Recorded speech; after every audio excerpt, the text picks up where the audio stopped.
तशरीफ लें। जी बादीनी साहब। शुक्रिया स्पीकर साहब। स्पीकर साहब, आलमी जंग कहें से मुसलमानों पे एक अजाब बोले से, और जिसकी वजह से पूरे पाकिस्तान में एक महंगाई का ऐसा तूफान आया पेट्रोलियम की वजह से। लेकिन हमें अब तक ये मुझे समझ नहीं आया कि जो ईरान हमारा हमसाया मुल्क, जिसके लिए हमारे ख्वाहिशात नेक ख्वाहिशात हमेशा रहे हैं और आगे भी इंशाल्लाह एक मुसलमान मुल्क की हैसियत से हम उसका ख्याल रखते रहेंगे, वहाँ से हमें तफ्तान बॉर्डर, ग्वादर बॉर्डर और उसके साथ पंजगुर बॉर्डर, यहाँ से हमें फ्यूल 40 रुपए पर लीटर पेट्रोल मिल जाता है। अब उस फ्यूल को हम क्यों पाकिस्तान के लिए इस्तेमाल नहीं कर सकते हैं? जहां देखा जाए, जहां बात हो रही है डॉलरों की मुसीबतों के, जी रास्ते बंद हैं। पाकिस्तान एक सेफ सिटी है। पाकिस्तान ईरान बॉर्डर पे कोई ऐसा मसला नहीं है जहां से हम ट्रांसपोर्टेशन ना कर सकें। दूसरी जानिब महंगाई ऐसी बढ़ी कि रातों रात ऐलान हुआ और गुड्स ट्रांसपोर्ट ने 60% अपने किराए बढ़ा दिए। बात सिर्फ और सिर्फ बच्चों की स्कूल तक जाने की नहीं है, ना बात इस बात की है कि हम ऑफिस तक कैसे आएंगे, ऑफिस से कैसे जाएंगे। लोगों के घर के चूल्हे भी तो चलाने हैं। आम आदमी का घर का चूल्हा चलने के काबिल नहीं रहा। यहाँ हमारे कुछ साहिबान बैठे थे, उन्होंने अपने एसी में बैठे हुए कमरे की कहानी से सुनाई कि हमने इस दिलेरी से इसका मुकाबला किया, उसका मुकाबला किया, आखिरकार जो लेवी है वो सिर्फ हम 80 रुपए कम कर सके। पहले हमने बढ़ा दिया, जो बढ़ाया हुआ उसमें से कम किया। और दूसरी जानिब इतना तो ख्याल रखते, जो फ्यूल ऑलरेडी पाकिस्तान में मौजूद था उसको तो सब्सिडी पे दे देते। अब प्लानिंग हमारी ये हो रही है कि हम किस किस चीज को सब्सिडाइज करेंगे। हम क्यों उस फ्यूल जो सब्सिडाइज करना है, जो बाकी चीजों पे, जो जिस चीज के वजह से बढ़ी है, उस फ्यूल पे हम लेवी क्यों खत्म नहीं करते हैं, ताकि हमें बाकी सेक्टर्स की तरफ जाने की जरूरत भी ना पड़े। दूसरी जानब आज बलोचिस्तान पहले भी मादनी वसाइल की वजह से पाकिस्तान के हर मसले का हल उसमें इतना पोटेंशियल है कि वो दे सकता है, और आज फ्यूल भी वो दे सकता है। पहले कहा जाता था कि जी ईरान से 22 लाख लीटर डेली आता है, स्मगल होके आता है। जब हम वहां लाखों रुपए टैक्सेस दे रहे हैं, यहां हम एक 50% टैक्स ईरान के लिए दे दें ताकि ईरान के साथ हम काम कर सकते हैं।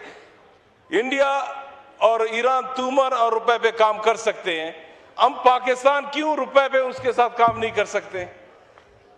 हमारे यहाँ बलोचिस्तान में लाखों लोग पहले भी बेरोजगार थे, और इस महंगाई की वजह से अब हमें सिर्फ इतना समझाया जाए कि कराची से गवादर का सफर 800 किलोमीटर का है, तफ्तान से कराची का सफर 1600 किलोमीटर का है, और हमें बलोचिस्तान वालों को 5 किलोमीटर के ऊपर अगर फ्यूल मिल सकता है, हम भी वो फ्यूल इस्तेमाल ना कर सके। बलोचिस्तान को अगर आपने सब्सिडी देनी है, अगर बलोचिस्तान का आपने ख्याल रखना है, अपने बलोचिस्तान के नौजवानों को रोजगार देना है, तो एक आया तो मुसीबत है, लेकिन ईरान के साथ काम करके वहां के लोग, वहां के गांव वाले वो उससे फायदा उठा सकते हैं। अब जो गुड्स कंपनियां कराची से प्रोडक्ट्स तफ्तान तक पहुंचाएंगे, 1600 किलोमीटर तक जाएंगे, और वहां से जो भी ईरान का जो भी प्रोडक्ट है वो पाकिस्तान में 5 से 7 किलोमीटर के अंदर इंटर हो सकता है। लेकिन हमारी पता नहीं सेंस कौन सी है कि हम कहते हैं नहीं जी हमने यहीं से लेना है, हम IMF के मोहताज हैं। हम अल्लाह के मोहताज बने, हम किसी IMF के मोहताज क्यों बन रहे हैं? हम बहैसियत मुसलमान हमें फैसला करें कि हमारा मुल्क हमारा है। ईरान अकेला होकर उस जालिम के साथ लड़ रहा है, और उसने आज यही इसी असेंबली में लोग कह रहे थे कि 2 दिन का मार है, 3 दिन का मार, आज 37 दिन होने को आ गए। वो सर्वाइव कर रहा है, वो मुकाबला कर रहा है। हम इस मैशत में अपने आप को क्यों फंसा रहे हैं? हम अपने लोगों पे अज़ाब क्यों डाल रहे हैं? तकरीरें होंगे, अपोजिशन वाले हम सारे गवर्नमेंट को बोलते रहेंगे, गवर्नमेंट वाले अपोजिशन वालों के लिए बात करेंगे, लेकिन हम पाकिस्तान के अवाम को रिलीफ कैसे दे सकते हैं? वो रास्ता हमारे और आपके आंखों के सामने है कि आज भी पाकिस्तान को ईरान से जो भी प्रोडक्ट आ सकता है उससे पाकिस्तान को रिलीफ मिल सकता है। इस सिचुएशन पे क्यों हम काम नहीं कर रहे हैं?